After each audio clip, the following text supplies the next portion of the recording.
Assalamualaikum warahmatullahi wabarakatuh. Waalaikumsalam warahmatullahi wabarakatuh. Alhamdulillahirabbil alamin. Assalatu wassalamu ala asyrafil anbiya'i wal mursalin wa ala alihi wa ashabihi ajma'in, amma ba'd. Puji serta syukur marilah kita panjatkan kehadirat Allah Ta'ala dan senantiasa bersyukur atas limpahan rahmat dan nikmat yang telah banyak Allah berikan kepada kita, baik berupa nikmat iman, nikmat sehat, maupun nikmat lainnya, sehingga kita bisa dikumpulkan oleh Allah di majelis yang insya Allah diberkahi oleh Allah Ta'ala serta dinaungi oleh para malaikatnya. Salawat serta salam tak lupa kita curahkan kepada baginda Rasulullah Shallallahu Alaihi Wasallam yang telah membimbing kita dari zaman jahiliyah hingga sampai ke zaman modern ini. Masya Allah, mari kita bersama-sama bersalawat kepada beliau dengan mengucapkan Allahumma sholli ala Muhammad wa ala ali Muhammad. Baik, sebelumnya perkenalkan saya Kia. Saya sebagai moderator yang insya Allah akan memandu acara sampai selesai. Berikut susunan acara kajian kita pada malam hari ini. Yang pertama pembukaan, kedua penyampaian materi, ketiga sesi tanya jawab, dan yang terakhir ialah penutup. Baik, memasuki acara pertama yakni pembukaan. Mari kita buka kajian kita pada malam hari ini dengan membaca basmalah bersama-sama. Bismillahirrahmanirrahim. Baiklah, memasuki acara yang kita tunggu-tunggu pada malam hari ini, yaitu penyampaian materi yang akan disampaikan oleh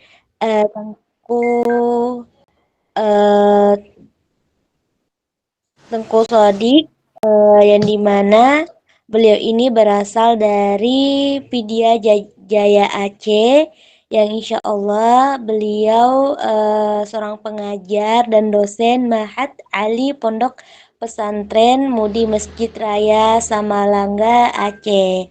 Dan insya Allah materi atau tema yang akan beliau bawakan bertemakan tentang ilmu jalan untuk meraih kebahagiaan abadi. Masya Allah ya teman-teman, tema yang akan dibawakan oleh Tengku. Baik, tanpa berlama-lama lagi, kepada Tengku kami persilahkan.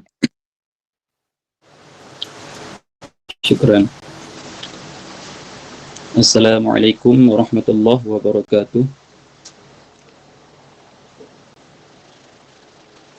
Innal hamdalillah nahmaduhu wa nasta'inuhu wa nastaghfiruh wa na'udzu billahi min syururi anfusina wa min sayyiati a'malina may yahdihillahu fala mudilla lahu wa may yudlil fala hadiya lahu.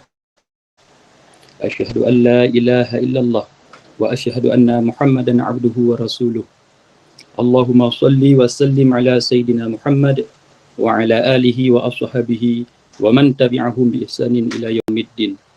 Rabbi syrah li sadri wa yassir li amri wahlul 'uqdatam min lisani yafqahu qawli. Qaddimu 'amalakum lidaril akhirah tajidu 'indaha fawzan wa najah. Alhamdulillah, puji syukur kepada Allah Subhanahu wa taala, pada malam ini Allah Ta'ala masih memberikan umur panjang kepada kita. Allah Ta'ala masih memberikan nikmat yang begitu besar kepada kita, baik itu dari nikmat Islam, juga nikmat iman, dan nikmat kita bisa hadir ke majlis ilmu, walaupun hadirnya bukan secara offline tetapi secara online, juga merupakan salah satu daripada nikmat yang cukup besar daripada Allah. Juga salawat dan salam tak lupa juga selalu kita sanjung sajikan keharibaan baginda Rasulullah sallallahu alaihi wasallam, juga kepada para keluarganya, juga para sahabatnya. Alhamdulillah, yang saya hormati para asatizah, para guru, para ahli ilmu yang hadir pada kajian kita pada malam hari ini. Tentunya tak lupa juga pada teman-teman khususnya yang bergabung di komunitas Asyabab Hubbul Ilmi. Mudah-mudahan sesuai dengan nama komunitas ini, kita semua yang ikut bergabung dalam komunitas ini dijadikan oleh Allah para pemuda dan pemudi yang benar-benar mencintai ilmu semata-mata untuk mencapai ridha daripada Allah Subhanahu wa taala. Dan kita tahu ilmu agama adalah salah satu ataupun satu-satunya warisan daripada Rasulullah. Karena Rasulullah tidak mewarisi harta kepada para umatnya, namun Rasulullah yang beliau warisi kepada para umatnya yaitu ilmu agama.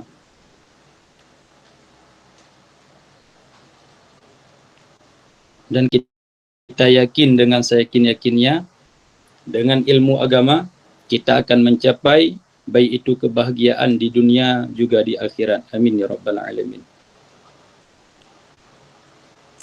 Sebelumnya kepada para kawan-kawan semua, kawan-kawan komunitas Asyabab Hubbul Ilmi, sehat semua? Walaupun tidak bisa menjawab karena suaranya dinonaktif, tapi saya yakin Allah Ta'ala selalu memberikan sehat walafiat kepada antum-antum semua. Semoga diberikan selalu oleh Allah maghfirah dan juga rahmat oleh Allah Subhanahu wa taala.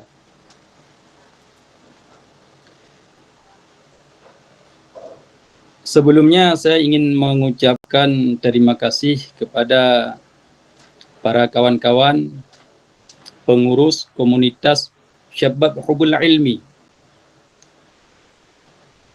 karena mereka telah mau meluangkan waktunya, tenaganya, pikirannya untuk bisa sama-sama kita sharing, kita belajar ilmu agama. Karena sebagaimana Allah Ta'ala berfirman di dalam surat An-Nisa ayat 85, "May yashfa' syafa'atan hasanatan yakul lahu nasibun minha." Siapa saja yang dia membantu suatu kebaikan, yakul lahu nasibun minha, maka dia akan mendapatkan pahala daripada kebaikan orang yang melakukan kebaikan tersebut. Juga Allah Ta'ala di dalam ayat tersebut melanjutkan, "Wa may yashfa' sayi'atan hasan wa may yashfa' sayi'atan yakul lahu kiflun minha." Siapa saja yang membantu suatu keburukan, maka dia juga akan daripada yang dibantunya. Maka kawan-kawan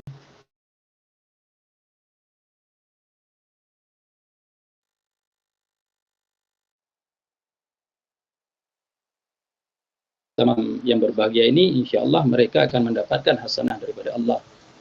Juga Rasulullah menyebutkan di dalam hadisnya, "Man dalla ala khair falahu ajru misli fa'ilih."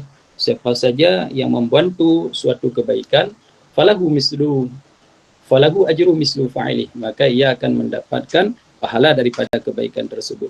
Juga para ulama mengatakan, "Man tasabbu bil khair khairun wa man tashabbu bil syarr syarrun." Siapa saja yang menyebabkan terselenggaranya suatu kebaikan, maka Allah Ta'ala akan memberikan pahala kepada orang yang melakukan kebaikan tersebut.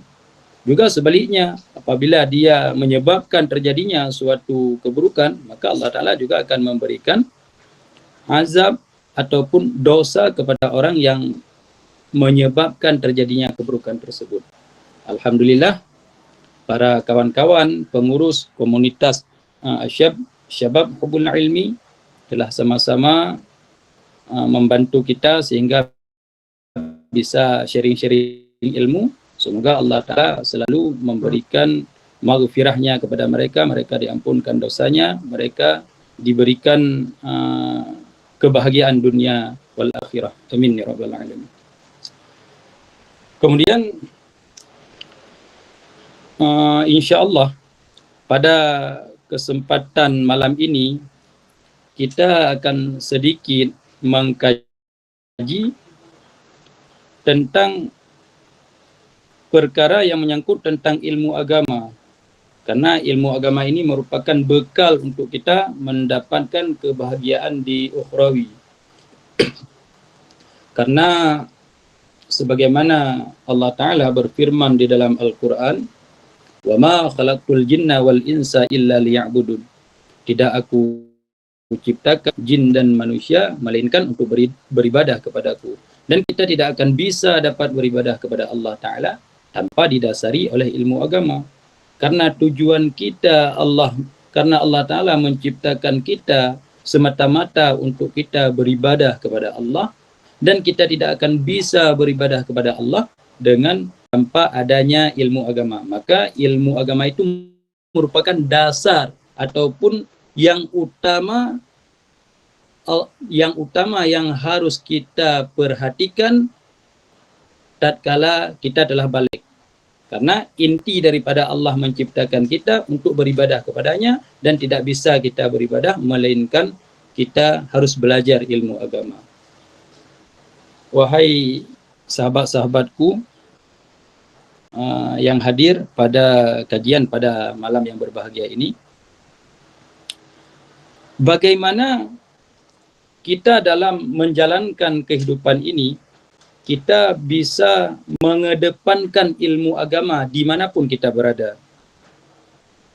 InsyaAllah pada malam yang berbahagia ini, kita akan sedikit membahas bagaimana tips-tips yang harus kita ingat supaya dimanapun kita berada, kita tetap akan mementingkan, mengutamakan untuk mencari ilmu agama.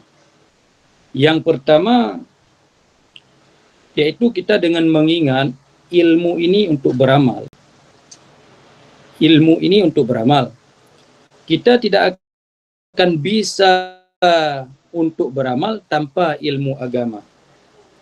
Sebagaimana yang disebutkan oleh Ibnu Ruslan di dalam lantunan Nadham At-Tanzubatnya, فَكُلُّ مَنْ بِغَيْرِ عِلْمٍ يُعْمَلُ أَعْمَلُهُ مَرْدُودَةٌ لَا تُقْبَلُ. Siapa saja yang beramal tanpa didasari oleh ilmu agama, a'maluhu mardudatun la tuqbalu, maka dapat dipastikan amalannya tidak akan diterima oleh Allah, amalannya akan ditolak oleh Allah.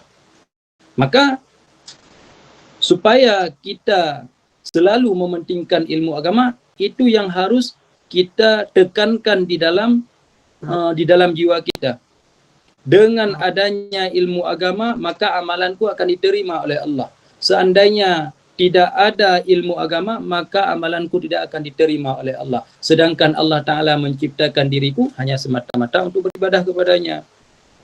Maka dengan kita mengingat ilmu agama untuk beramal, supaya amalan kita diterima oleh Allah, maka insya Allah dimanapun kita berada, kita akan selalu mengedepankan ilmu agama. Kemudian, ilmu apa saja yang Allah Ta'ala perintahkan kepada kita untuk kita belajar. Para ulama menyebutkan di dalam kitab-kitabnya, ada 3 ilmu yang utama sekali yang harus kita pelajari supaya amalan kita diterima oleh Allah. Yang pertama yaitu ilmu tauhid. Apa itu ilmu tauhid? Ilmu untuk mengenal Tuhan, ilmu untuk mengenal siapa itu pencipta.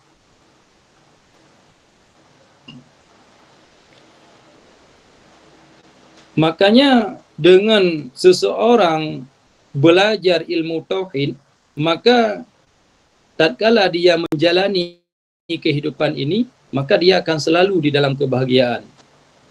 Makanya sangat penting belajar ilmu tauhid. Sebagaimana yang pernah diutarakan oleh Imam Basri Al-Hajj di dalam kitabnya Aqidatul Islamiyah, beliau mengatakan, siapa saja yang belajar i'tikad 50, maka dengan mempelajari i'tikad 50 tersebut, maka Allah Ta'ala selalu akan menempatkan dirinya di dalam kebahagiaan.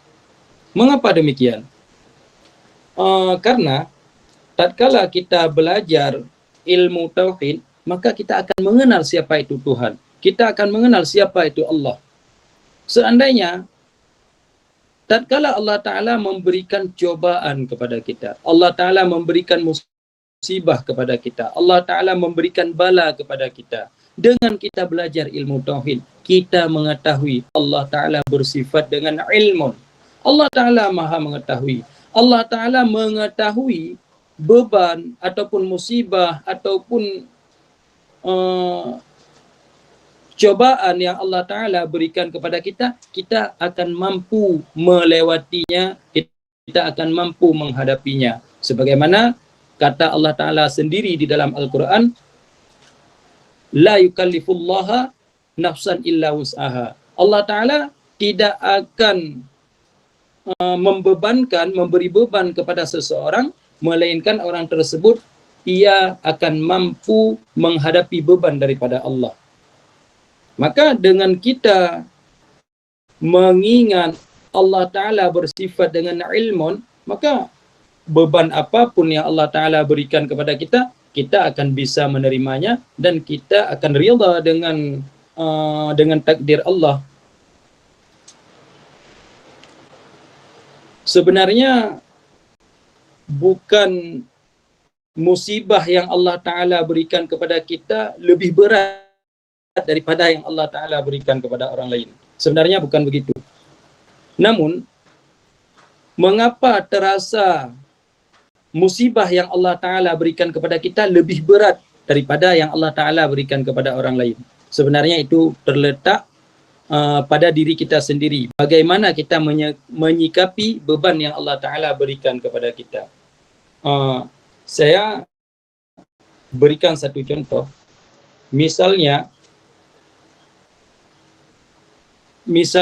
kita ingin membawa satu karung beras yang kira-kira beratnya 20 kilo. Yang kira-kira beratnya 20 kilo.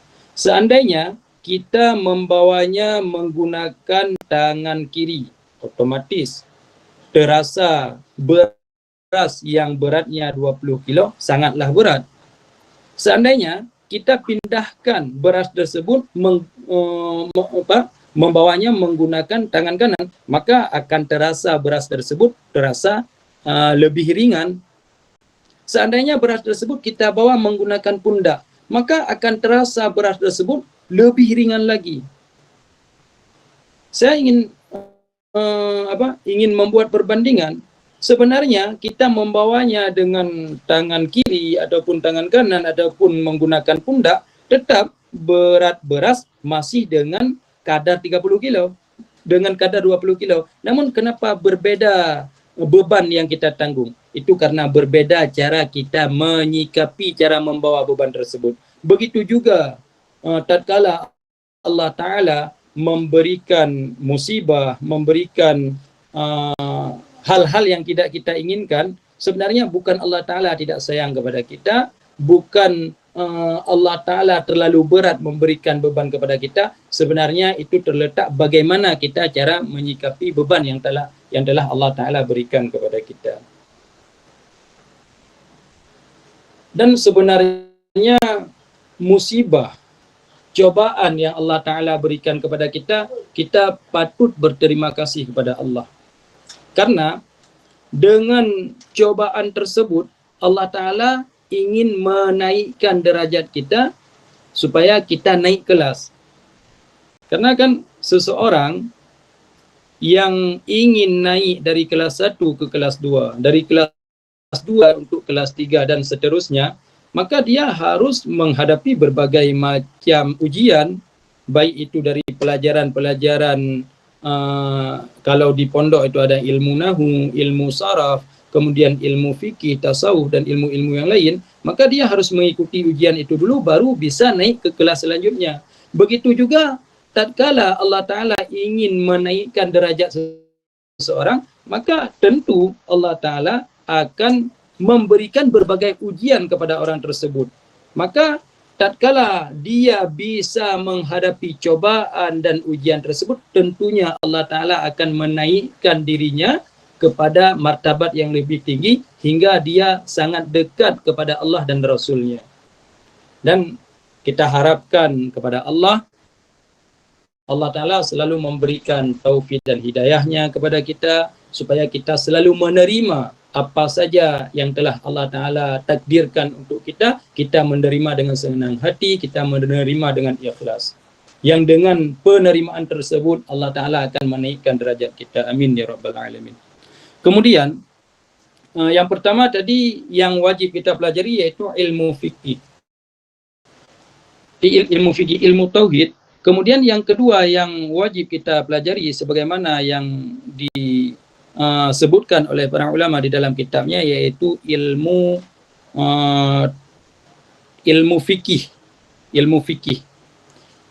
Ilmu fikih tersebut kenapa kita wajib untuk mempelajari ilmu fikih? Karena salah satu kesengsaraan manusia itu berhubungan dengan tidak baiknya hubungan dia dengan Allah Ta'ala. Karena kesengsaraan manusia berasal dari hubungannya dengan Allah. Kalau hubungannya dengan Allah tidak baik, maka dia akan sengsara. Kalau hubungannya dengan Allah baik, maka tentu Allah Ta'ala akan membahagiakannya. Maka seandainya kita melakukan suatu ibadat yang Allah Ta'ala perintahkan untuk kita. Misalnya Allah Ta'ala memerintahkan kepada kita untuk melakukan salat. Yang dengan salat tersebut kita akan dekat dengan Allah. Allah Ta'ala akan ridha dengan kita. Seandainya salat yang kita kerjakan tersebut tidak ada ilmu fikihnya. Sehingga setiap pergerakan salat yang kita lakukan cuman sekedar kita mencontohkan daripada orang lain tanpa kita pelajari daripada para masyayikh ataupun para ustaz-ustaz, para guru-guru, bukan dengan kita mempelajari ilmu agama, tapi dengan kita melihat daripada orang yang pernah mengerjakannya. Tentu salat tersebut tidak akan diterima oleh Allah. Kenapa? Karena pasti ada di dalam salat-salat tersebut yang mana akan membawa kepada batalnya salat. Gara-gara kita tidak mengindahkan perintah-perintah di dalam salat itu sendiri. Kenapa? Karena kita tidak mengetahuinya. Karena kita tidak belajar ilmu agama. Maka kalau salat kita tidak sah, maka hubungan kita dengan Allah Ta'ala tidak baik. Kalau hubungan kita dengan Allah Ta'ala tidak baik, maka kita tidak akan mendapatkan ridha daripada Allah. Maka dengan kita belajar ilmu fikih, maka otomatis kita akan mendapatkan ridha daripada Allah. Kenapa? Karena nanti waktu kita mengerjakan ibadat kita Allah terima sehingga Allah ridha dengan kita. Kemudian yang ketiga, para ulama juga memerintahkan terhadap kita untuk belajar ilmu tasawuf. Kenapa perlu kita belajar ilmu tasawuf ataupun ilmu tazkiyatun nafsi, ilmu untuk membersihkan jiwa? Karena kita lihat betapa banyak orang yang di dalam menjalani hidupnya dia tidak tenang. Kenapa? Karena disebabkan oleh penyakit-penyakit hati. Karena iri, karena dengki, karena merasa dirinya hebat sehingga orang lain mesti harus menghormatinya, tatkala orang lain tidak menghormatinya sehingga hidupnya tidak tenang. Itu semua kenapa? Karena tidak ada ilmu tasawuf di dalam dirinya, di dalam jiwanya. Karena ilmu tasawuf, ilmu yang mengajarkan kita untuk bagaimana kita mensyukuri nikmat Allah, bagaimana kita ridha terhadap pemberian Allah, bagaimana kita berinteraksi dengan sesama, bagaimana kita cara berkomunikasi dengan guru, dengan sahabat, dengan orang tua. Maka itu diajarkan semuanya di dalam ilmu tasawuf. Seandainya ilmu tasawuf ada di dalam jiwa kita dan kita bisa mengaplikasikannya di dalam kehidupan, insya Allah kehidupan kita akan selalu tenang, akan selalu bahagia ila yaumiddin, hingga hari kiamat insya Allah. Yang pertama tadi, bagaimana kita bisa mengedepankan ilmu agama di dalam menjalani kehidupan ini, yang terutama yang telah Anda sebutkan tadi, yaitu dengan selalu mengingat ilmu ini untuk beramal, dan tanpa ada ilmu agama maka dapat dipastikan amalan kita tidak akan diterima oleh Allah. Kemudian yang kedua, cara cara supaya kita mau mengedepankan ilmu agama dimanapun kita berada, yaitu dengan kita selalu mengingat Allah dan Rasul-Nya selalu memuliakan orang-orang yang menuntut ilmu agama dan orang-orang yang mau berjuang demi agama. Sebagaimana firman Allah di dalam surat Al-Alaq ayat pertama dan ayat yang ketiga. Ayat pertama Allah Ta'ala mengatakan Iqra' bismi rabbikal ladzi khalaq. Iqra', bacalah bismi rabbikal ladzi khalaq, dengan menyebut namaku, dengan menyebut nama Allah. Jadi di ayat yang pertama Allah Ta'ala memerintahkan kita dengan Iqra', bacalah. Bagaimana kita bisa membaca tanpa dengan adanya ilmu pengetahuan? Karena untuk bisa membaca kita harus mempelajari ilmu tentang membaca. Para ulama di dalam kitab tafsirnya, mereka menjelaskan maksud daripada Iqra' sebenarnya Allah Ta'ala bukan secara langsung, tidak secara langsung Allah Ta'ala memerintahkan kepada kita untuk Iqra', belajarlah ilmu agama. Belajarlah ilmu agama. Di ayat yang ketiga Allah Ta'ala melanjutkan Iqra' wa rabbukal akram. Belajarlah ilmu agama wa rabbukal akram, dan Tuhanmu akan selalu memuliakanmu.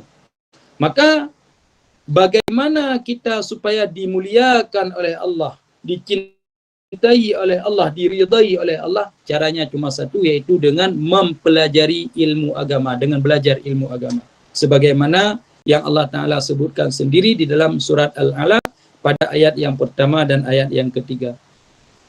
Juga Rasulullah juga menyebutkan di dalam hadisnya, man salaka tariqan yaltamisu bihi ilman sahalallahu tariqan ilal jannah. Siapa saja salaka tariqan, siapa saja yang menempuh jalan, yaltamisu bihi ilman, siapa saja yang menempuh jalan menuntut ilmu agama, sahalallahu tariqan ilal jannah, maka Allah Ta'ala akan memudahkan baginya jalan menuju syurga. Maka dapat kita pahami di dalam hadis tersebut, Rasulullah telah memberikan kepada kita satu cara bagaimana kita bisa menempuh jalan menuju syurga. Caranya cuma satu, yaitu yaltamisu bihi ilman, menuntut ilmu agama. Maka di sini jangan jadi alasan, gini Ustaz, saya selalu hadir majelis ilmu, saya selalu menuntut ilmu agama, namun karena lambatnya nalar saya ataupun dengan usia saya yang sudah tua, sehingga apa saja yang disampaikan oleh Ustaz di dalam majelis ilmunya saya tidak bisa mencernanya, saya tidak bisa mengingatnya, dengan berbagai macam alasan. Sebenarnya itu tidak bisa jadi alasan. Kenapa? Karena Rasulullah sendiri di dalam hadisnya menyebutkan man salaka tariqan yaltamisu. Yaltamisu itu maknanya menuntut ilmu agama. Rasulullah tidak pernah mengungkapkan di dalam hadisnya yafhamu ilman, baru Allah Ta'ala memudahkan jalan untuknya menuju syurga, dia mesti yafhamu, dia mesti memahami dulu. Tidak. Rasulullah yang beliau sebutkan di dalam hadis, yaltamisu bihi ilman. Siapa saja yang mau menuntut, walaupun dia tidak paham. Walaupun dia tidak paham, asalkan dia telah mau menuntut ilmu agama, tetap Allah Ta'ala akan memudahkan baginya jalan menuju syurga. Maka jelas yang disebutkan oleh Rasulullah. Maka kita jangan mencari alasan untuk tidak menuntut ilmu agama dengan berbagai macam alasan. Misalnya dengan usia yang sudah tua, ataupun dengan nalar yang lemah, sehingga kita tidak bisa menghafal, tidak bisa mencerna. Itu tidak jadi alasan. Yang penting kita tetap hadir ke majelis ilmu, karena kita mengingat dengan hadirnya kita ke majelis ilmu, Allah Ta'ala akan memudahkan jalan kepada kita untuk kita menuju kepada syurganya Allah. Kemudian para ulama terdahulu juga dalam mengajarkan muridnya tetap sabar walaupun mereka tidak langsung paham. Ini untuk para asatid dan asatidah kita yang mengajarkan ilmu, yang terutama untuk pribadi saya sendiri juga, kita dalam mengajarkan ilmu agama kita harus mencontoh kepada para ulama-ulama salaf terdahulu. Misalnya, ingin sedikit saya bercerita bagaimana Imam Syafi'i dalam mengajarkan muridnya Rabi' al-Muradi. Tentu kita kenal siapa itu Imam Syafi'i. Imamuna Asy-Syafi'i itu muassis mazhab Syafi'i, Muhammad bin Idris Asy-Syafi'i. Imam Asy-Syafi'i dalam mengajarkan muridnya Rabi' al-Muradi, itu Rabi' al-Muradi di dalam majlisnya Imam Asy-Syafi'i, tatkala Imam Syafi'i telah menjelaskan kepada muridnya kali yang pertama, banyak murid-murid Imam Syafi'i sudah paham. Ada sebahagian yang tidak paham. Kemudian Imam Syafi'i mengajarkan, mengulang lagi kepada kali yang kedua. Kemudian semua murid Imam Syafi'i mengerti. Namun Rabi' al-Muradi, tatkala Imam Syafi'i menjelaskan beberapa kali, tetap beliau tidak memahami apa yang Imam Syafi'i jelaskan. Hingga disampaikan hatta sab'in, hingga 40 kali Imam Asy-Syafi'i mengajarkan di dalam majlisnya kepada Rabi' al-Muradi, tetap Rabi' al-Muradi tidak memahami secara menyeluruh. Sehingga selesainya majlis Imam Syafi'i, kemudian Rabi' al-Muradi, kemudian para murid-murid imam semua pulang ke tempatnya masing-masing. Kemudian sang imam, beliau mengikuti Rabi' al-Muradi dari belakang. Tatkala Rabi' al-Muradi telah masuk ke dalam rumahnya, kemudian imam mengetok pintu, kemudian imam sesudah memberi salam, kemudian imam masuk ke dalam, kemudian imam melanjutkan lagi mengajar Muradi hingga beliau paham apa yang diajarkan oleh sang imam. Jadi kita harus mencontoh bagaimana sabarnya Imam Syafi'i dalam mengajarkan murid-muridnya.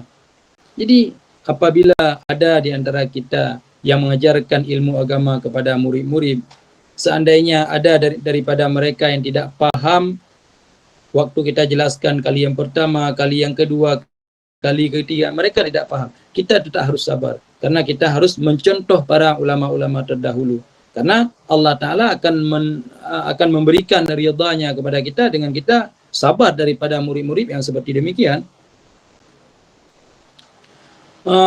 Kemudian yang kedua tadi, bagaimana di dalam kita menjalani kehidupan ini kita mau mengedepankan ilmu agama, yaitu dengan kita selalu mengingat Allah dan Rasulnya, selalu memuliakan orang-orang yang mau menuntut ilmu agama.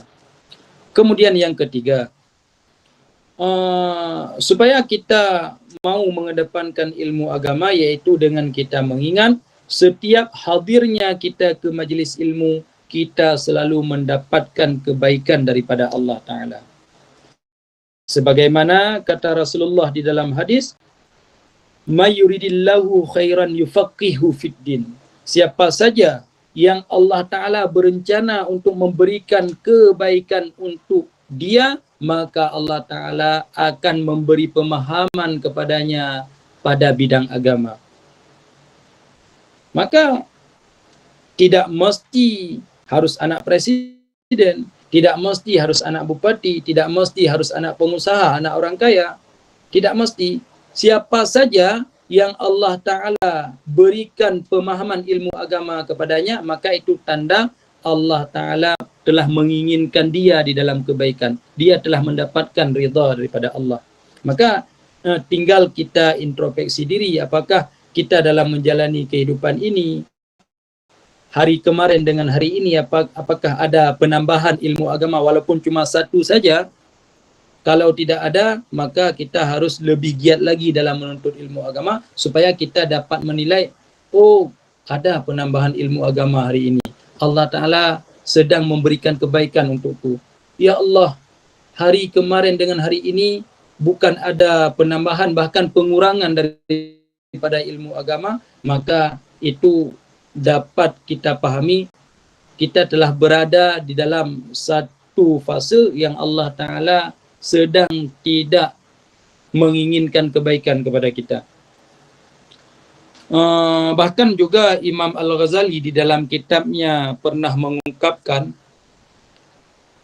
min i'radillahi 'alal 'abdi ishtighaluhu bima la ya'ni. Min i'radillahi 'alal 'abdi, tanda seorang hamba di i'rad.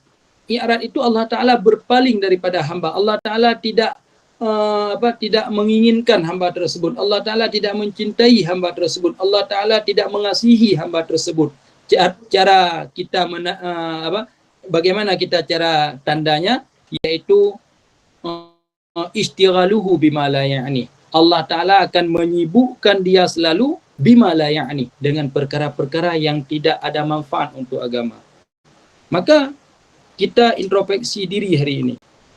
Apakah dalam 24 jam yang Allah Ta'ala berikan nafas kepada kita, yang Allah Ta'ala berikan umur kepada kita, apakah di dalam 24 jam tersebut lebih banyak kehidupan kita habiskan untuk kepentingan agama ataupun untuk kepentingan hawa nafsu kita?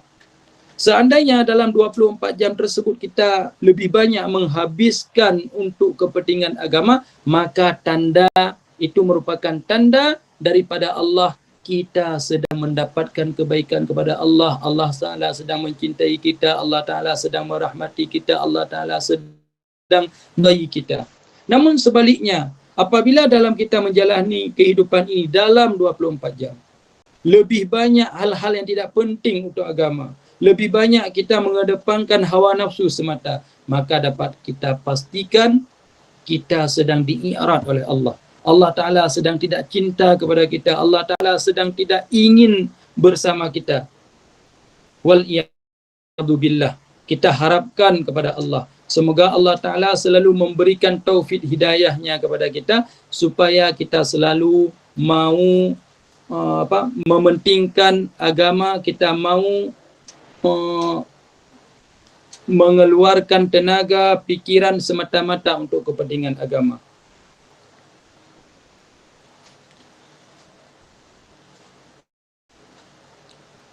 Juga kebaikan yang kita peroleh seandainya kita mau hadir ke majlis ilmu, sebagaimana yang Rasulullah juga sampaikan di dalam hadis yang diriwayatkan oleh Imam At-Tibrani.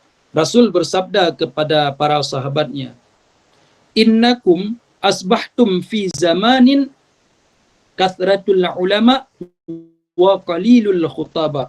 Innakum asbahtum, kalian sedang berada, ini kata Rasulullah kepada para sahabatnya, kalian sedang berada di suatu masa kasratul ulama wa qalilul khutaba, banyaknya para ulama, wa qalilul khutaba, dan sedikitnya para khutaba. Khutaba itu para penceramah yang dia cuma bisa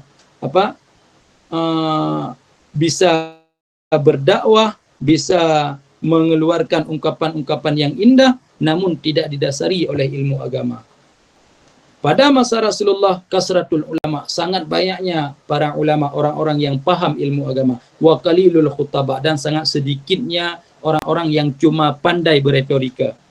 Kemudian Rasulullah juga melanjutkan lagi, kasirul mutuh wa qalilus soal. Kalian sedang berada di mana masanya kasirul mutuh, banyak orang yang mau memberi, wa qalilul soal, dan banyak orang yang meminta-minta. Kemudian Rasulullah menguncinya dengan suatu ungkapan, fa'amalu fihi khairun minal ilmi, maka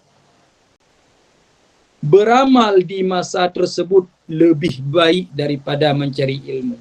Jadi di masa Rasulullah, karena masa Rasulullah sangat banyaknya orang yang paham ilmu agama dan sedikitnya orang yang cuma pandai beretorika, kemudian sangat banyak orang yang mau memberi, sangat sedikit orang yang cuma bisa meminta-minta, maka Rasulullah menggunci hadis tersebut dengan pada masa itu kalian lebih baik beramal daripada kalian mencari ilmu. Lebih baik beramal daripada mencari ilmu. Karena masih adanya Rasulullah. Apa saja yang ingin dipertanyakan bisa langsung dipertanyakan kepada Rasulullah. Kemudian Rasulullah melanjutkan lagi. Nanti akan ada di suatu masa, kata Rasulullah, nanti akan ada di suatu masa yang mana pada masa tersebut sangat banyak khutabah, sangat banyak orang yang cuma pandai beretorika, wa qalilul ulama, dan sangat sedikit orang yang benar-benar paham ilmu agama. Dan sangat banyak orang kasirus soal, sangat banyak orang yang cuma bisa meminta-minta, wa qalilul mutuh, dan sangat sedikit orang yang mau memberi. Sehingga Rasulullah menggunci hadis akhir daripada hadis tersebut, fal amalu fihi fal ilmi fihi khairun minal amal. Maka mencari ilmu di masa tersebut lebih baik daripada kalian beramal. Di mana masa tersebut? Di masa kita sekarang, bahkan di masa-masa sebelum kita. Di masa kita sekarang, lebih baik kita mencari ilmu daripada kita beramal. Ini bukan tidak dianjurkan untuk beramal. Beramal tetap selalu dianjurkan oleh Rasulullah. Namun di masa kita sekarang lebih baik kita pergunakan waktu dalam 24 jam, lebih baik kita pergunakan waktu lebih banyak untuk mencari ilmu agama, dan kita juga luangkan waktu untuk beramal. Namun di antara waktu yang kita pergunakan untuk mencari ilmu dan beramal harus lebih banyak untuk mencari ilmu di masa sekarang. Namun di masa Rasulullah, karena masih adanya Rasulullah, lebih baik kita beramal, lebih baik para sahabat itu beramal daripada mencari ilmu. Karena apabila ada masalah-masalah bisa langsung dipertanyakan kepada Rasulullah.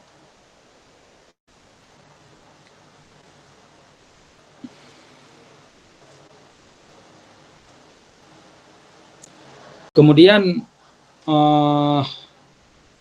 sedikit, jadi 3 poin yang telah Ana sampaikan, yaitu supaya kita dalam menjalani kehidupan ini selalu mementingkan ilmu agama dimanapun kita. Yang pertama yaitu dengan kita mengingat ilmu ini untuk beramal. Tanpa ilmu, amalan kita tidak akan diterima oleh Allah. Kemudian dengan mengingat Allah dan Rasulnya, selalu memuliakan orang yang menuntut ilmu agama dan mau berjuang demi agama. Kemudian yang ketiga, setiap hadir kita ke majlis ilmu, kita akan selalu mendapatkan kebaikan daripada Allah. Kemudian, misalnya ada pertanyaan,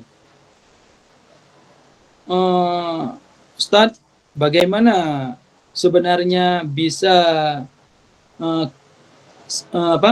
dalam kita menjalani kehidupan ini, kita mau mencari ilmu mau, namun bagaimana supaya kita istiqamah dalam mencari ilmu? Bagaimana cara kita istiqamah dalam mencari ilmu? Jawabannya banyak jalan menuju istiqamah. Banyak jalan menuju istiqamah.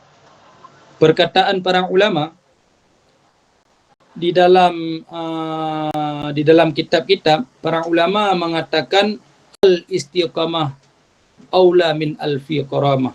Istiqamah tersebut lebih baik daripada 1000 karamah. Tahu karamah? Karamah tersebut merupakan amrun khariqun lil adah. Karena amrun khariqun lil adah itu ada 5. Amrun khariqun lil adah, suatu perkara yang di luar nalar manusia. Itu ada 5. Yang pertama ada namanya mu'jizat. Mukjizat tersebut amrun khariqun lil adah, yang Allah Ta'ala berikan kepada para rasul sesudah mereka diangkat menjadi rasul. Itu namanya karamah. Misalnya Rasulullah, kemanapun Rasulullah pergi, misalnya mukjizat yang Allah Ta'ala berikan kepada Rasulullah, yaitu turunnya bulan hingga masuk ke lengan baju Rasulullah. Itu amrun khariqun lil adah yang Allah Ta'ala berikan kepada Rasul sudah diangkat menjadi Rasul. Kemudian yang kedua, amrun khariqun lil adah yang Allah Ta'ala berikan kepada para rasulnya, para nabinya sebelum mereka diangkat menjadi rasul. Itu namanya irhas. Misalnya Rasulullah tatkala berniaga ke negeri Syam, kemanapun Rasulullah pergi selalu ada awan yang menutupi Rasulullah sehingga Rasulullah tidak kepanasan. Itu Allah Ta'ala berikan kepada Rasulullah yang saat itu Rasulullah belum diangkat menjadi Rasul. Itu namanya irhas. Kemudian yang ketiga, ada itu amrun khariqun lil adah, perkara yang di luar nalar manusia yang Allah Ta'ala berikan kepada orang-orang yang salih, orang-orang yang selalu taat kepada Allah, namun mereka bukan dalam kalangan para nabi dan rasulnya. Itu dinamakan dengan karamah, kemuliaan. Makanya ada kita mendengarkan karamah-karamah para ulama, misalnya ada mereka bisa berjalan di atas air, mereka bisa berjalan di atas angin. Ada banyak-banyak karamah para ulama, berbagai macam karamah yang Allah Ta'ala berikan. Itu merupakan amrun khariqun lil adah yang Allah Ta'ala berikan kepada para sholihin. Kemudian yang keempat, amrun khariqun lil adah yang Allah Ta'ala berikan kepada orang-orang yang bermaksiat kepada Allah. Ini apa namanya? Ini namanya sihir. Namanya sihir. Sihir tersebut bagian daripada perkara-perkara yang di luar nalar manusia. Misalnya ada tukang sihir yang tatkala dia datang di suatu tempat itu pepohonan itu sujud padanya ataupun tunduk padanya. Namun waktu kita melihat kesehariannya dia pemaksiat, maka itu juga amrun khariqun lil adah namun yang dinamakan dengan sihir. Kemudian yang terakhir, amrun khariqun lil adah yang Allah Ta'ala berikan kepada manusia, yaitu kepada orang-orang yang dia biasa-biasa saja, dia tidak terlalu taat dan dia juga bukan pemaksiat, namun dia masuk dalam kategori orang-orang yang biasa-biasa saja. Ini dinamakan dengan ma'unah.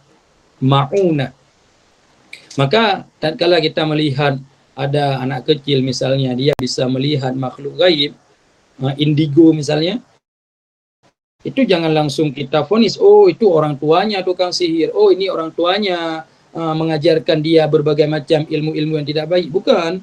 Itu masuk dari amrun khariqun lil adah yang Allah Ta'ala berikan kepada orang-orang yang biasa saja, tidak terlalu taat dan bukan juga pemaksiat. Itu dinamakan dengan ma'unah. Jadi amrun khariqun lil adah itu ada 5. Tadi pembahasan kita bagaimana supaya kita dalam menuntut ilmu agama itu Allah Ta'ala berikan keistiqamahan kepada kita. Cara istiqamah itu ada 3. Ini versi saya ya. Istiqamah itu ada 3 cara dalam menuntut ilmu agama. Yang terutama kita harus cintai dulu ilmu agama.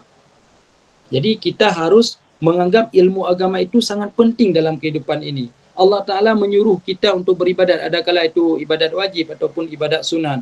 Maka kita harus terdoktrin di dalam pikiran kita, tanpa ada ilmu agama, Allah Ta'ala total tidak akan menerima ibadahku. Maka dengan kita cinta ilmu agama, kita menganggap ilmu agama itu sangat penting, maka insya Allah keistiqamahan akan selalu Allah Ta'ala berikan kepada kita. Jadi yang pertama, cintai dulu ilmunya, bukan cintai pengajarnya. Cintai pengajarnya itu nanti tahapan selanjutnya. Yang terutama sekali kita cintai dulu ilmunya. Kemudian yang kedua, hormati orang yang memberikan ilmu.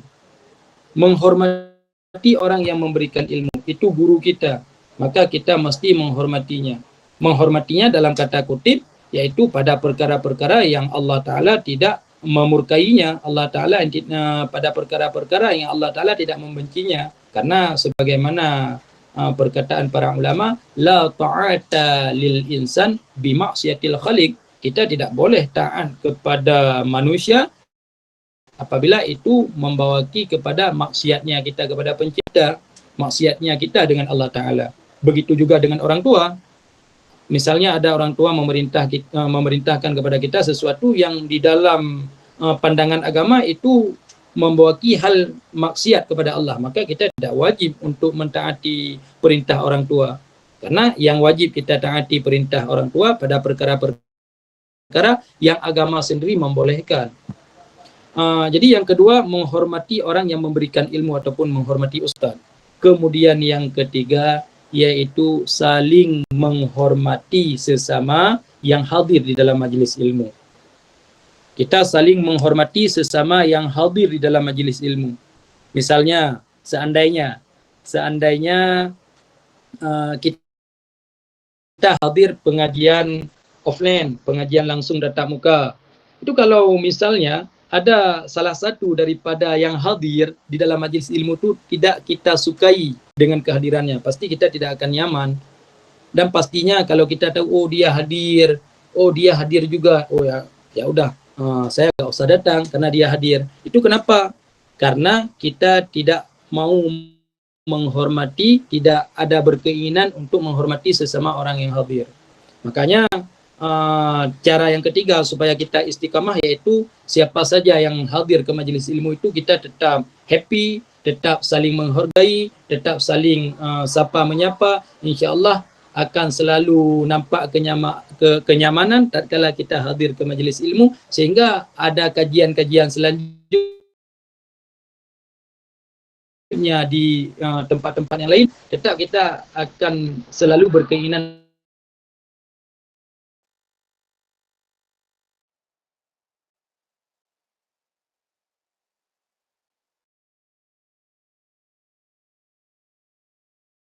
intinya dapat orang-orang yang dulunya tidak kita kenal, kemudian kita kenal di dalam majlis ilmu, sehingga kita banyak kawan, kita banyak sahabat. Itu yang harus kita niatkan. Yang terutama harus kita niatkan dengan hadirnya dalam majlis ilmu kita mendapatkan ridha daripada Allah, dan dengan hadirnya dalam majlis ilmu di sana ada kenyamanan tersendiri. Jadi versi saya yaitu 3 cara untuk kita istiqamah dalam menuntut ilmu agama, yaitu cintai ilmunya, kemudian hormati orang yang memberi ilmu, kemudian saling menghormati sesama yang hadir dalam majlis ilmu. Yang terakhir pada penutupan malam ini, sedikit ingin saya ceritakan kisah bagaimana semestinya kita di dalam berkomunikasi, di dalam menjalani kehidupan ini harus selalu senang kepada siapa saja yang kita temui, dan harus selalu mau memaafkan tatkala ada kawan-kawan kita ataupun orang-orang yang pernah berinteraksi dengan kita yang mereka kadang-kadang ada menyebabkan hati kita ini tidak enak, ataupun hati kita ini menjadi gelisah karena berhadapan dengan mereka. Jadi sedikit ingin saya ceritakan tentang Abu Zamzam, yaitu salah satu sahabat yang dijanjikan Rasulullah masuk syurga. Pada suatu hari itu Rasulullah berada di dalam masjid, sedang duduk-duduk dengan para sahabatnya. Kemudian Rasulullah mengatakan, akan keluar daripada pintu itu salah satu daripada penduduk syurga. Kemudian tidak lama sesudah Rasulullah mengucapkan ucapan tersebut, keluarlah Abu Zamzam. Kemudian kali yang kedua juga begitu, sehingga para sahabat heran, kenapa Abu Zamzam yang keluar? Kenapa Abu Zamzam yang keluar? Padahal kan lebih banyak amalan sahabat-sahabat yang lain. Kemudian mereka juga memastikan hingga kali yang ketiga. Tetap juga pada hari yang ketiga Rasulullah tatkala duduk dengan para sahabat, beliau juga mengatakan akan keluar daripada pintu tersebut salah satu daripada penduduk syurga, dan yang keluar juga Abu Zamzam. Sehingga salah satu daripada para sahabat, beliau ingin memastikan apa sih sebenarnya amalan yang pernah dilakukan oleh Abu Zamzam, sehingga Rasulullah menjamin, Rasulullah mengatakan beliau itu salah satu daripada penduduk syurga, bukan 1 kali bahkan 3 kali. Kemudian ada salah satu daripada sahabat bersilaturahmi ke rumah Abu Zamzam. Kemudian beliau Abu Zamzam tetap menjamu tamu sebagaimana selayaknya menjamu tamu itu mesti 3 hari. Kalau lebih daripada itu boleh kita tidak lagi menjamu tamu tersebut. Kemudian pada malam yang pertama, sahabat yang bertamu tadi melihat Abu Zamzam apa sebenarnya ibadat yang luar biasa sehingga Rasulullah menjaminnya sebagai penduduk syurga. Kemudian beliau melihat tidak ada ibadat yang dilakukan Abu Zamzam yang lebih daripada sahabat Abu Bakar, Umar, Utsman dan Ali. Tidak. Sahabat Abu Zamzam beribadah dengan ibadah yang tahajud tetap ada, witir tetap ada, zikir tetap ada, beliau tetap qiyamul lail, tapi tidak lebih daripada ibadahnya Abu Bakar dan Umar dan sahabat-sahabat yang lain. Kemudian sahabat ini memastikan lagi pada malam yang kedua. Beliau juga melihat lagi apa ibadat yang dilakukan oleh Abu Zamzam. Tetap masih amalan yang sama. Hingga beliau memastikan lagi di malam yang ketiga masih dengan amalan yang sama, yang amalan tersebut apabila kita bandingkan dengan sahabat Abu Bakar, Umar, Utsman dan Ali, tidak ada lebihnya daripada ibadat para khulafaur rasyidin. Kemudian beliau langsung menanyakan, ini sebenarnya kedatangan saya ke sini, bertemu ke rumah Anda, ingin memastikan apa sebenarnya amalan yang Anda lakukan sehingga Rasulullah 3 kali menjamin Anda sebagai penduduk syurga. Kemudian Abu Zamzam menjawab, oh kalau itu keinginan Anda, kenapa tidak langsung Anda tanyakan supaya saya bisa memberikan jawabannya. Sebenarnya saya tidak lebih ibadah saya daripada para sahabat-sahabat yang lain. Ibadah saya biasa-biasa saja juga. Namun ada satu ibadat yang selalu saya istiqamahkan di dalam kehidupan saya. Apa itu amalan yang engkau lakukan ya Abu Zamzam?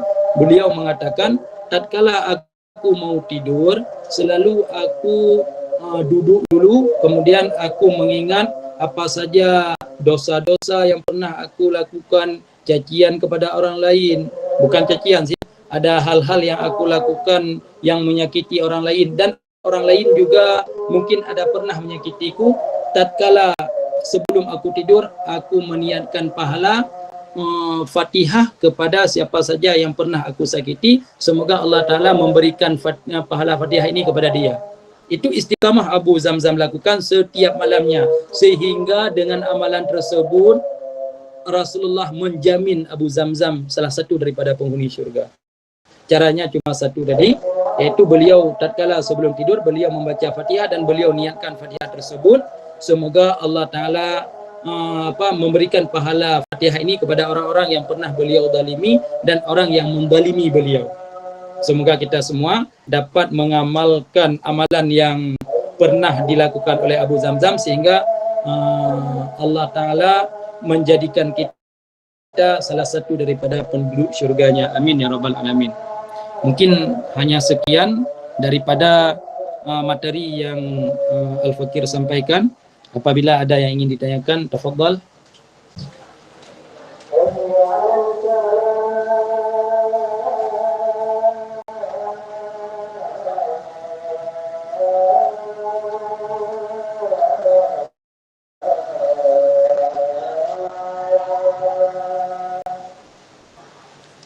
Masya Allah, tabarakallah. Jazakallah khair kepada Ustadz yang telah menyampaikan materi pada malam hari ini. Semoga bermanfaat dan dapat dipahami dengan baik oleh kita semua. Memasuki sesi yang berikutnya, yakni sesi tanya jawab. Jika ada yang ingin bertanya, silahkan ketik di kolom pesan. Jangan lupa sertakan nama dan asal grup.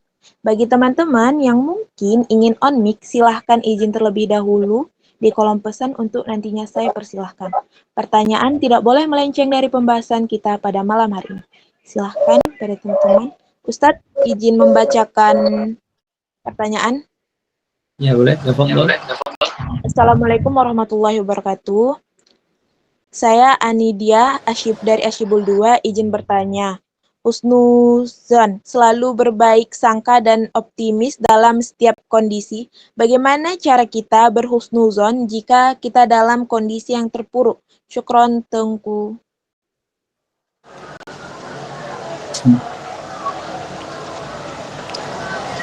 Bagaimana kita berhusnudzon kepada Allah Ta'ala Ta'ala tatkala kondisi kita sedang dalam terpuruk. Allah Ta'ala mengatakan, aku bagaimana sangkaan hambaku kepadaku. Allah Ta'ala akan memberikan sesuatu kepada kita sebagaimana sangkaan kita kepada Allah. Ini mungkin yang pertama. Kenapa Allah Ta'ala memberikan suatu musibah kepada kita? Yang terutama kemungkinan karena kita tidak berbaik sangka kepada Allah.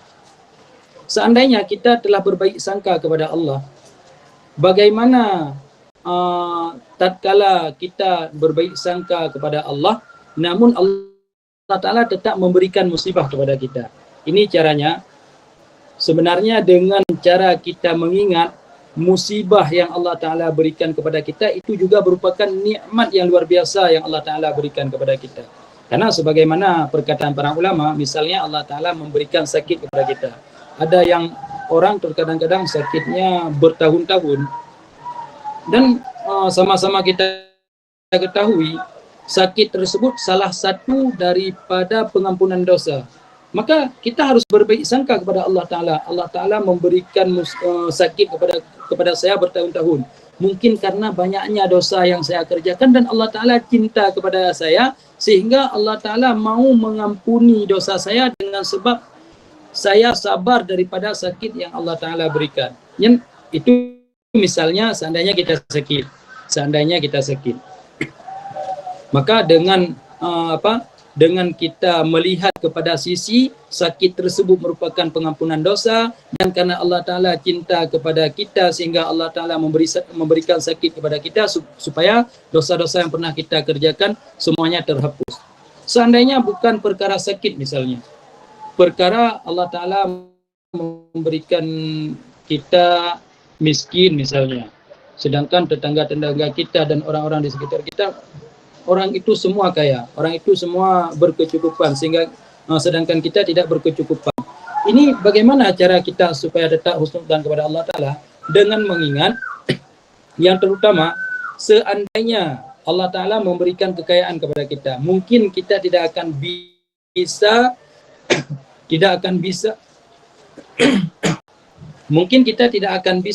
dengan harta yang Allah Ta'ala berikan untuk kita pergunakan kepada tempat-tempat yang Allah Ta'ala perintahkan. Allah Ta'ala perintahkan dengan harta yang Allah Ta'ala berikan untuk membantu agamanya.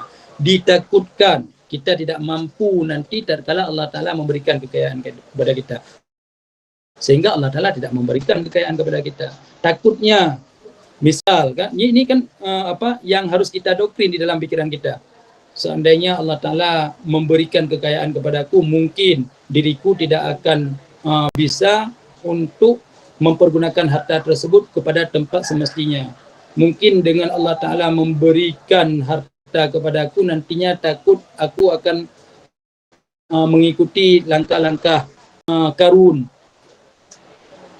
langkah-langkah orang-orang yang telah Allah Ta'ala laknati mereka pada zaman-zaman terdahulu, karena mereka kikir, karena mereka menganggap harta itu segalanya. Itu yang terutama seandainya pada masalah harta. Juga cara supaya kita tetap husnudzan kepada Allah Ta'ala pada masalah harta, yaitu dengan cara mengingat mungkin Allah Ta'ala memberikan miskin kepadaku, Allah Ta'ala memberikan aku ini dalam keadaan miskin karena Allah Ta'ala ingin aku selalu berdoa kepadanya. Allah Ta'ala ingin mendengar suaraku. Allah Ta'ala rindu denganku supaya aku selalu mau berdoa, selalu aku mau memanjatkan doa kepada Allah.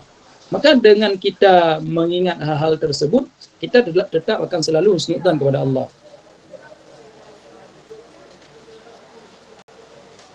Itu mungkin cara bagaimana kita tetap bisa husnudzan kepada Allah dalam kondisi apapun. Mungkin ada lain yang ingin dipertanyakan? Mungkin Kak Anidia, semoga bisa terjawab. Ada Ustadz, Assalamualaikum Ustadz, Afwan, Ana Siti Nailul dari Asibul 2. Izin bertanya, kalau kita sudah berusaha berintrospeksi diri dan tidak melakukan kesalahan yang sama lagi, namun kita masih selalu dinilai salah. Apakah yang perlu kita lakukan agar meyakinkan kalau kita itu tidak akan melakukan kesalahan itu lagi? Syukran Ustadz. Bagaimana meyakinkan orang lain? Meyakinkan orang lain supaya mereka paham ataupun mereka mengerti, mereka mau mengerti yang bahwasanya kita tidak akan mengulangi hal yang sama.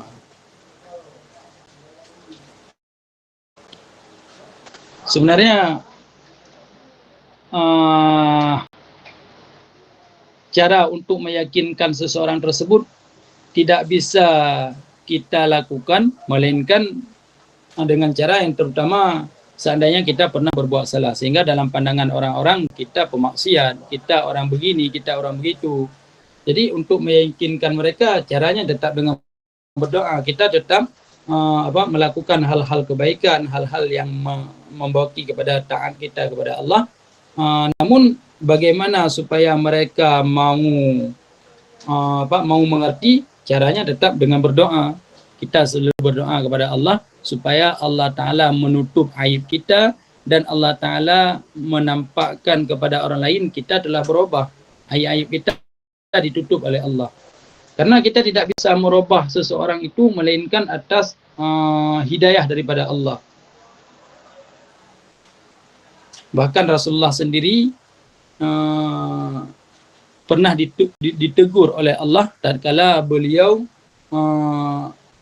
bersedih karena pamannya Abu Talib tidak mau mengikuti beliau. Apa kata Allah? Innaka la tahdi man ahbabta walakinallah yahdi may yasha. Engkau Muhammad tidak bisa mengubah orang-orang yang engkau cintai.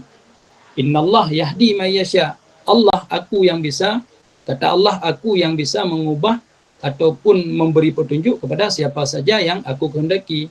Maka dari firman Allah tersebut kita dapat mengambil iktibar seandainya ada seseorang yang dalam pandangannya kita tidak baik, kita sudah berusaha untuk menjadi lebih baik, ataupun kita ingin mengubah seseorang yang orang tersebut dulunya buruk, kita pengen dia menjadi orang baik, kita telah menempuh berbagai macam cara.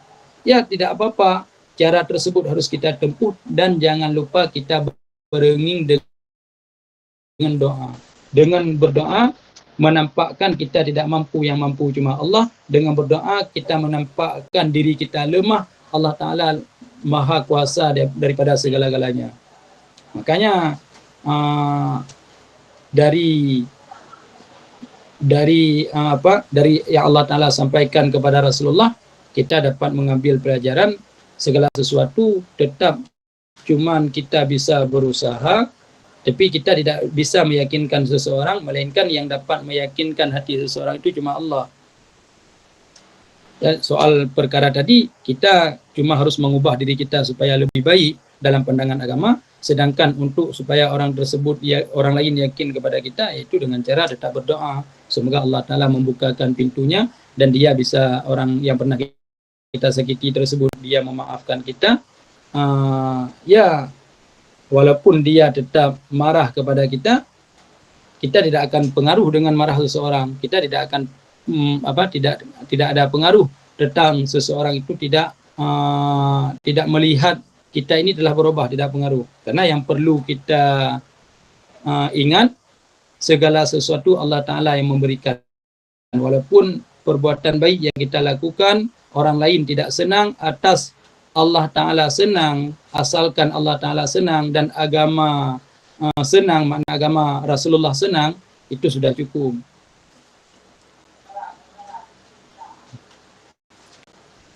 Mungkin itu sedikit jawaban daripada pertanyaan tadi.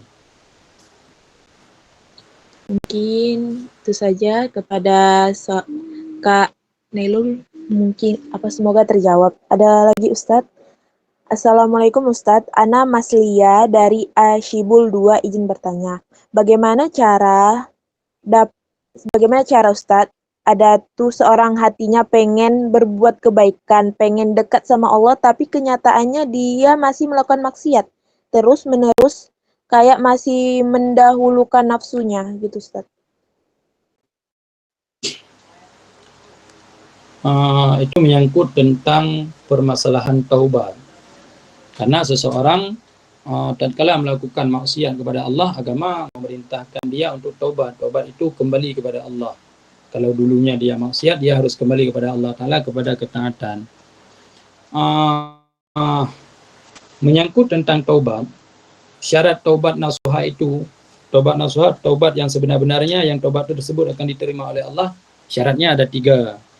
Yang pertama, dia beristighfar, dia meminta ampun kepada Allah. Kemudian an-nadmu, dia menyesali apa saja yang pernah dia lakukan, dia menyesal, dia tidak akan mengulanginya lagi. Dan jazam itu bertekad bulat di dalam hati, dia tidak akan pernah melakukan hal yang sama. Jadi seandainya seseorang pernah melakukan suatu kesalahan, suatu kemaksiatan, kemudian dia bertobat dengan 3 syarat taubat tersebut. Dan tatkala dia bertaubat, benar-benar di dalam hatinya tidak ada keinginan untuk melakukan hal yang sama, Allah Ta'ala terima taubatnya, dan taubat tersebut dikatakan dengan taubat nasuha. Tetapi 2 hari kemudian, karena entah kejadian apa sehingga dia mengulangi hal yang sama. Jadi walaupun kejadian hal yang sama berulang kali, tetap agama memerintahkan untuk dia untuk taubat. Hari ini melakukan hal yang sama, dia bermaksiat kepada Allah, dia taubat, dia segera taubat. Kemudian dalam taubatnya dia berkeinginan tidak akan melakukan hal yang sama. Kemudian 2 hari ke depan dia melakukan lagi hal yang sama. Taubat yang tadi tetap diterima oleh Allah. Dan yang kedepannya taubat lagi, diterima lagi, taubat lagi, diterima lagi. Seandainya kita melakukan maksiat-maksiat yang sama. Caranya juga dengan berdoa kepada Allah, semoga Allah Ta'ala selalu memberikan taufik dan hidayahnya kepada kita, supaya kita selalu mau taat kepada Allah. Karena makna daripada taufik itu khalqul qudrati ala ta'ati. Allah Ta'ala menciptakan kekuatan kepada kita supaya kita mau berbuat taat kepada Allah. Maka caranya dengan berdoa dan selalu berdoa, menampakkan kita lemah, Allah Ta'ala cuma yang maha kuasa daripada segala-galanya. Jadi apabila memang kita pernah melakukan hal-hal yang sama beberapa kali, ya bukan tidak apa-apa, namanya saja manusia, pasti ada khilaf, pasti ada salah. Ya caranya tetap kembali lagi kepada taubat, dan taubat tersebut pasti akan Allah terima. Karena harus kita ingat, sebanyak apapun dosa kita, tetap maghfirah Allah Ta'ala, pengampunan Allah Ta'ala itu lebih besar daripada dosa yang kita lakukan. Mungkin sekian jawaban untuk penanya. Mungkin sampai situ saja. Baik. Alhamdulillah berakhirnya sesi tanya jawab tadi, maka berakhirlah kegiatan kajian pada malam hari ini. Saya Fadila Safitri selaku moderator pada kajian malam hari ini mengucapkan jazakallah khair kasiron kepada Tengku Sadikul yang sudah bersedia untuk meluangkan waktu dan berbagi ilmu bersama kami. Semoga bisa menjadi amal jariah bagi Ustadz. Saya juga mengucapkan jazakumullah khair kasiron kepada media partner yang sudah meluangkan waktu untuk mengikuti kajian pada malam hari ini, dan kepada seluruh member Asyabab Qubul Ilmi atas partisipasinya pada malam hari ini. Sebelum acara ini benar-benar ditutup, marilah kita sama-sama berdoa dan insya Allah akan kembali dipimpin oleh Tengku Sadikul. Kepada Tengku, kami persilahkan. Sebelum kita panjatkan doa kepada Allah, sebelumnya saya memohon maaf, mungkin ada dari ucapan ataupun tingkah yang kurang berkenan di hati para hadirin, para anggota-anggota komunitas. Sebelumnya saya memohon banyak-banyak maaf, dan kita harapkan kepada Allah, sebagaimana Allah Ta'ala memuliakan para penuntut ilmu, dan ini bahagian daripada menuntut ilmu agama. Allah Ta'ala juga muliakan kita semua, dan Allah Ta'ala selalu memberi keistiqomahan kepada kita untuk mau menuntut ilmunya, dan juga Allah Ta'ala kumpulkan kita sebagaimana di sini kita sama-sama berkumpul walaupun secara online, juga Allah Ta'ala kumpulkan kita bersama kekasihnya Rasulullah sallallahu alaihi wasallam. A'udzubillahi minasyaitonirrajim. Bismillahirrahmanirrahim. Alhamdulillahirabbil alamin wassalatu wassalamu ala Rasulillah sallallahu alaihi wasallam wa alihi washabihi ajma'in. Allahumma salli ala sayyidina Muhammadin salatan tunjina biha min jami'il ahwali wal afas wa taqbilana biha jami'al hajas wa tutahhiruna biha min jami'is sayyi'at wa tarfa'una biha 'indaka 'ala ad-darajat wa tuballighuna biha wasal ghayati min jami'il khairati fil hayati wa ba'da al-mamat innaka 'ala kulli syai'in qadir. Allahumma aftah alaina futuhal 'arifin wa faqihna fid din wa 'allimna ta'wil waj'alna hudatan mahdiyin ghairal dhalin walal mudillin. Allahumma ja'alna min ahli sunnati wal jamaah wa la taj'alna min ahli bid'ati wad dhalalah. Rabbi ighfirli wa liwalidayya warhamhuma kama rabbayana shaghira wa lil mu'minina wal mu'minati bi rahmatika ya arhamar rahimin. Allahumma ja'al salatana wa siyamana wa taubatana salatan wa siyama wa taubatan maqbula wa la taj'al salatana salatan wa siyama wa taubatan marduda bi rahmatika ya arhamar rahimin. Allahumma ya ghani ya hamid ya mubdi'u ya mu'id ya rahim ya wadud aghnina bi halalika an haramika wa bi ta'atika an ma'syatika wa bi fadlika amman siwak. Allahumma rabbana atina fid dunya hasanah wa fil akhirati hasanah wa qina 'adzabannar. Wa sallallahu ala sayyidina Muhammadin wa ala alihi wa sahbihi wa baraka wa sallam. Alhamdulillahi rabbil alamin. Amin, amin, ya Rabbal Alamin. Dengan doa tadi, maka berakhirlah seluruh rangkaian acara pada malam hari ini. Sekali lagi, saya mewakili seluruh jajaran admin Majlis Taklim Asy-Syabab Hubul Ilmi pada malam hari ini, meminta maaf apabila selama pelaksanaan kegiatan hari ini ada kesalahan dan tindakan kami yang kurang berkenan. Semoga Allah selalu mudahkan kita dan istiqomahkan kita dalam kebaikan. Syukran sekali lagi Ustaz. Afwan.